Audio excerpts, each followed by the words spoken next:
वहीं दिसंबर के आखिरी हफ्ते में कोरोना वैक्सीन की पहली शिपमेंट दिल्ली पहुंच जाएगी। हालांकि अभी साफ नहीं है कि कोरोना वैक्सीन की पहली खेप किस कंपनी की होगी।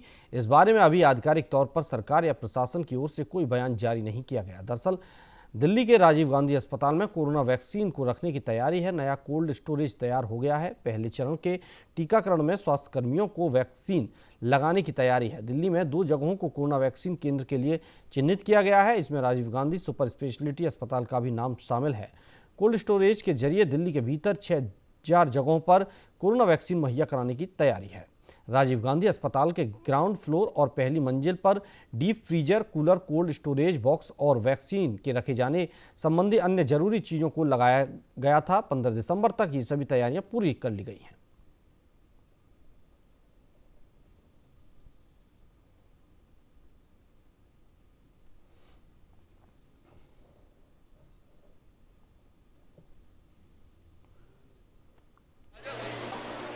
में जो एक्टिव केसेस हैं वो अब कुल केसेस का 3% से भी कम हो गए हैं और जो प्रतिदिन नए केस आते हैं वो 173 दिन के बाद, लगभग 6 महीने के बाद 20,000 से भी कम नए केस 24 घंटे में आए हैं।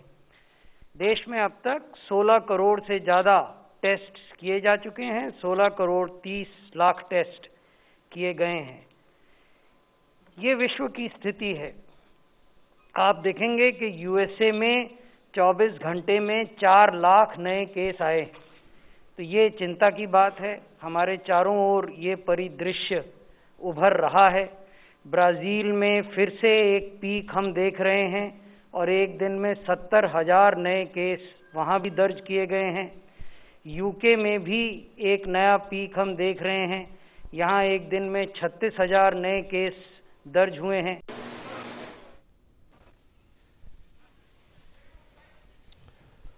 तो बता दें कि हालांकि कोरोना के मामलों में देश में बेहद कमी आई है। 6 महीने के बाद आज 20,000 से कम केस हिंदुस्तान में आए हैं। तो वहीं एक और बड़ी खुशखबरी यह है कि अगले हफ्ते तक कोरोना की वैक्सीन आ जाएगी। एक हफ्ते में दिल्ली पहुंचेगी पहली खेप। सूत्रों के हवाले से हालांकि ये खबर आ रही है। कोरोना वैक्सीन को लेकर यह खुशखबरी है।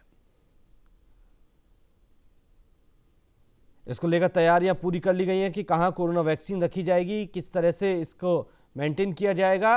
एक हफ्ते में पहली खेप दिल्ली पहुंचेगी। सूत्रों के हवाले से खबर है। दिसंबर के आखिरी हफ्ते में कोरोना वैक्सीन की पहली शिपमेंट दिल्ली पहुंचेगी। कोल्ड स्टोरेज में अलग अलग वैक्सीन रखे जाएंगे। -40 डिग्री, -20 डिग्री और 2 से 8 डिग्री के बीच तापमान के लिए फ्रीजर लगाए गए हैं।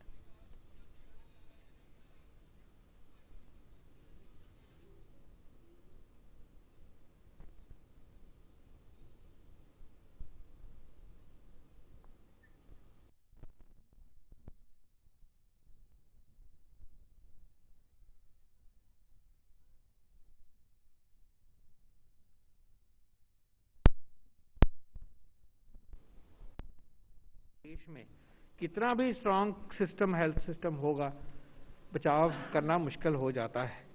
हमें इस वायरस से बचना है और इसके प्रभावों से अपने आप को बचाने के लिए जल्दी से अपना जांच, अपना टेस्ट, अपनी इवैल्यूएशन करवानी है और इसमें हम सबका योगदान होना चाहिए। एक चीज ये पक्का सामने आती है कि जिन प्रदेशों में केस फैटेलिटी रेट ज्यादा है वहां पे हर किसी ना किसी तरह से कोई ओवर कॉन्फिडेंस है या रेडीनेस नहीं है, एक झिझक है।